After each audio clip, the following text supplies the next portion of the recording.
My name is Lucas Olsen, and this is my presentation on CTE and its link to violent crime and conduct. Introduction.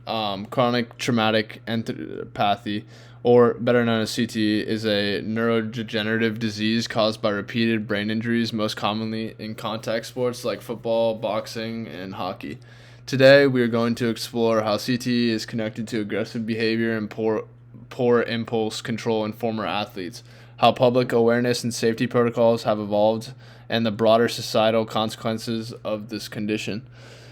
As an For an example, athletes who sustain repeated concussions or subconcussive blows, hits that don't cause immediate symptoms, are at greater risk of developing CTE. This damage can lead to devastating behavioral changes, including aggression, impulsivity, and depression. Here on the right, I have an image of Aaron Hernandez, who is a former tight end of the New England Patriots. He was in the NFL on the Patriots when they were with Tom Brady when they were winning, and he killed his sister's boyfriend, Odin Lloyd, and they made a documentary about him and studied his brain, and he had very bad CTE. What is CTE? CTE is often found in athletes, military veterans, and other exposed to repetitive brain trauma. The condition can take years or even decades to develop after the injuries occur. It primarily damages the frontal lobes of the brain, the areas responsible for decision-making, impulse control, and regulating emotions like aggression. For example, athletes who sustain repeated concussions or subconcussive blows, hits that don't cause immediate symptoms, are at greater risk of developing CTE. This damage can lead to devastating behavioral changes, including aggression, impulsivity, and depression, as said earlier. Here to the right, we have an image of a normal brain versus what a brain of CTE looks like, and advanced CTE, and you can clearly tell that it is significantly damaged and even smaller in size. Below it is a picture of rugby players, as rugby player is also a high contact sport, and CTE is on the rise in that sport as well. CTE and its link to aggression. Studies show that CTE causes damage to the frontal lobes, the part of the brain responsible for regulating aggression and decision making. A tragic example is Philip Adams, who was a former NFL player who suffered from severe CTE, and then in 2021 he committed a mass shooting and later took his own life. His autopsy revealed extensive brain damage linked to CTE. Research supports this connection. Individuals with CTE often display increased aggression and difficulty managing their impulses. To visualize this, here is images showing the affected brain regions and former incidents that have taken place due to the illness.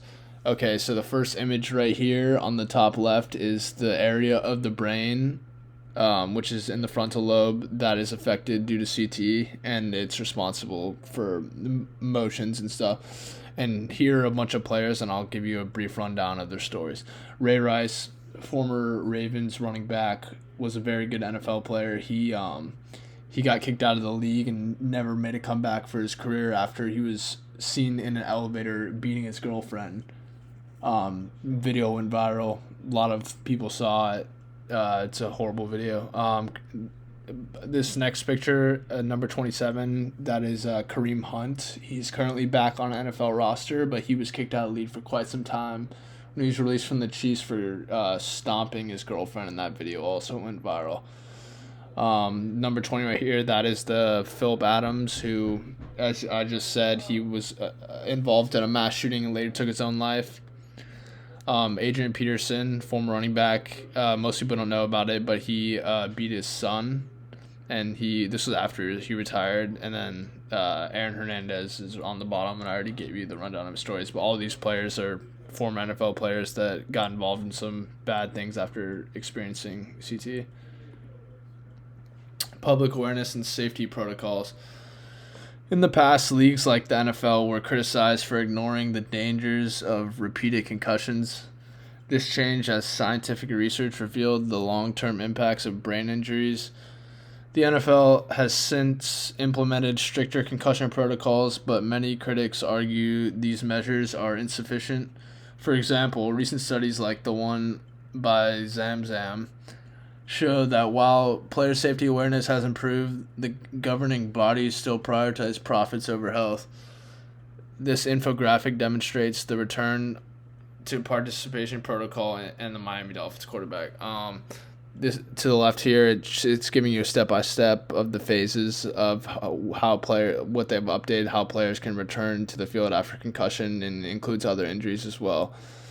And to the right is Tua Tagovailoa. He just experienced his 5th or 6th concussion, I believe, and he came back, and they're saying he should retire, and they might implement rules that players are forced to retire after a certain amount of concussions.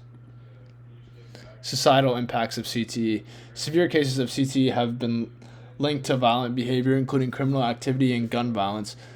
A study by Wolfson highlights how untreated brain injuries can contribute to aggression, leading to community and family level tragedies.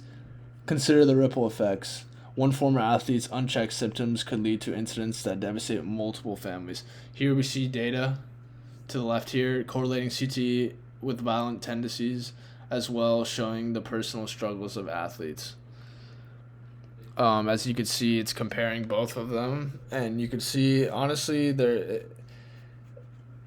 it's not a great margin yet, because CTE is also kind of newly being studied, and a lot of players that are currently in the NFL you can't really study for after, but you can sell the brains of the people they've studied. It's a lot of things can go wrong, as you see all these things, all these like suicide, anxiety, violence, like that's all factors of it. Okay, my conclusion or call to action. We've seen how CTE leads to aggression and control, how public safety measures have started improving but still fall short, and how poor impulse the societal impacts extend beyond the playing field.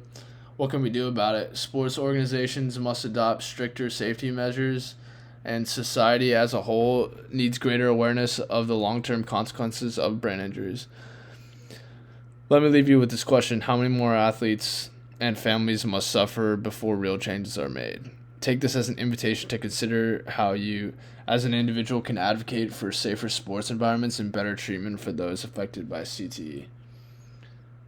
Thank you for listening, and this is my works cited page.